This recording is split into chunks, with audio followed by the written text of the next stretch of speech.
ఈ మధ్య చాలా మంది మెసేజ్ చేస్తున్నారు, ఆస్ట్రేలియాలో వర్క్ స్పాన్సర్ చేసే వాళ్ళు దొరికారు, 5 lakhs కట్టమంటున్నారు అని చెప్పేసి మెసేజ్ చేస్తున్నారు. కట్నం వద్దని చెప్పి అడుగుతున్నారు. సో చెప్పాలంటే ఎవరో కూడా ఎదురు మీ దగ్గర డబ్బులు తీసుకోరు స్పాన్సర్ చేసినందుకు. వీసా ఛార్జెస్ తో సహా వాళ్ళే పెట్టుకుంటారు మొత్తం. వర్క్ స్పాన్సర్షిప్ మీద చాలా స్కామ్స్ నడుస్తున్నాయి బయట. అసలు వర్క్ స్పాన్సర్షిప్ అనేది ఎలా ఉంటది ప్రాసెస్ అనేది కొంచెం క్లియర్ గా కవర్ చేయడానికి ట్రై చేస్తాయి ఈ రీల్లో. వర్క్ వీసాని ఆస్ట్రేలియాలో సబ్ క్లాస్ 482 అని అంటారు. ఇందులో 2 కేటగిరీస్ ఉంటాయి, షార్ట్ టర్మ్ ఒకటి అండ్ ఇంకోటి మిడ్ టర్మ్ అంటారు. షార్ట్ టర్మ్ అంటే ఒక 2 years వీసా ఇస్తారు మీకు. అదే మిడ్ టర్మ్ అయితే 4 years వీసా వస్తుంది అనమాట.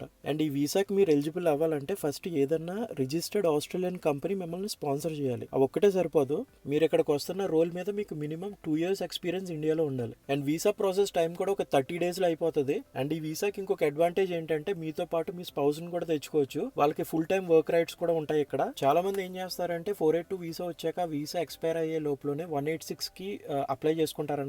186 అనేది మీకు ఇక్కడ పిఆర్ వస్తుంది, పర్మనెంట్ రెసిడెన్సీ. సో ఇదంతా కూడా నాకు తెలిసిన ఇన్ఫర్మేషన్ మాత్రమే చెప్తున్నాను. ప్రాసెస్ చేసుకోవాలన్నా ఏదన్నా తెలుసుకోవాలన్నా కూడా ఇంకా డీటెయిల్ గా ఏదన్నా ఆథరైజ్డ్ ఇమిగ్రేషన్ ఏజెంట్ ని కాంటాక్ట్ చేయండి.